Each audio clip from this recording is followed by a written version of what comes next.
Murcrampol. En fait, j'habitais là à l'époque où ils faisaient des grands sacrifices, tu vois. Et donc, il y a eu un grand rituel où ils ont tué un buffalo. Mais je l'ai écrit là-dedans dans l'histoire. Oui, oui. Et je la raconte. Et donc, c'était un peu les Ewoks. C'était les grandes forêts avec des petits personnages malins. Ils promenaient des palanquins avec des déités sur les palanquins, ouais. Et ils faisaient des grandes haltes la nuit sous les étoiles, oui, dans la grande forêt avec les gros arbres incroyable. Géants, comme un peu des séquoias. Ouais. Et donc ils s'arrêtaient et ils faisaient des cérémonies avec des draps, des os, des machins, des sonnailles, etc. autour des arbres. Tu vois, et ils restaient, ils stationnaient devant les arbres. Super. Et en fait, là, près de ce temple, là, magnifique. Et en fait, les tribus qui sont dans ces régions, c'est peut-être bien des descendants de comment il s'appelait, qui sont à Malala aussi ici. C'est les descendants d'Alexandre le Grand.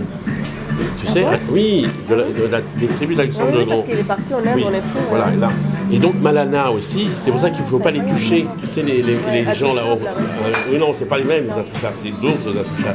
C'est d'autres tribus, ça n'a rien à voir. Mais je raconterai plus dans le détail. Parce que Malana, c'est encore derrière, c'est le Nagar, Malana, le grenier à shit, donc de l'Inde. Et donc, ils ont un statut totalement... donc là, c'est des tribus complètement différentes, tu vois, ce centre. Cheers.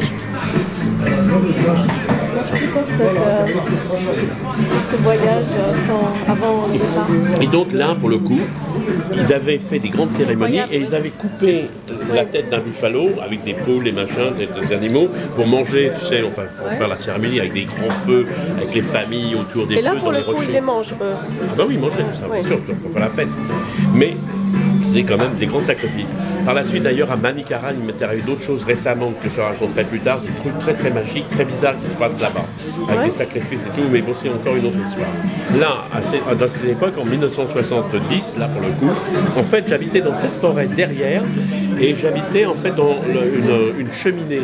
C'était une maison cassée dans la forêt, magnifique, il y avait, tu vois, dans la forêt des lichens, des mousses partout, avec des petites mares, avec d'énormes rochers magiques, et on se demandait d'où ils arrivaient, et au fond, c'est l'Himalaya, tu vois, c'est la neige éternelle. Oui, d'accord, tu vois les pendant les pleines lunes, c'est magnifique parce que la neige doit vivre, tu vois, c'est très vibrant. Splendide, et en plus, ils font des musiques avec des grandes trompes. Oui, je vois, des trompes énormes, comme dans les alpages, dans des grandes trompes. Et c'est des peuples des montagnes. Et donc ils parlent d'une vallée à l'eau. Donc à Vachit, là je te disais, où on était à poil dans la neige, dans le bain d'eau chaude, dans la source d'eau chaude, dans la roche, qui est devenue maintenant un truc minable, avec des hôtels autour, mais peu importe. Là, à l'époque, j'étais mieux dans la forêt, c'était sauvage. Et moi, j'habitais dans cette cheminée, en fait, qui était les vestiges, les ruines d'une maison cassée. Et donc, il ne restait plus que la cheminée. Tu vois, il y avait l'âtre de la cheminée, à quelques bouts de mur, des pierres. Et moi, j'habitais dans la cheminée. C'était ma maison. Donc, je dormais sur une peau de léopard des neiges.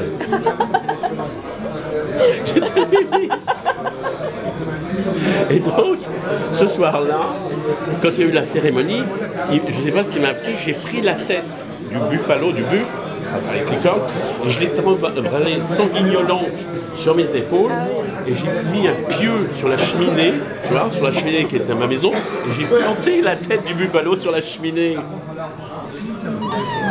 T'imagines? Alors la nuit, il y avait des hyènes, des chacals, des animaux, et je me battais avec les torches de feu, tu vois. Voilà, ça c'est les aventures de Foxtrot. Et donc, il n'est pas plus idiot de se faire attaquer ensuite par les hyènes.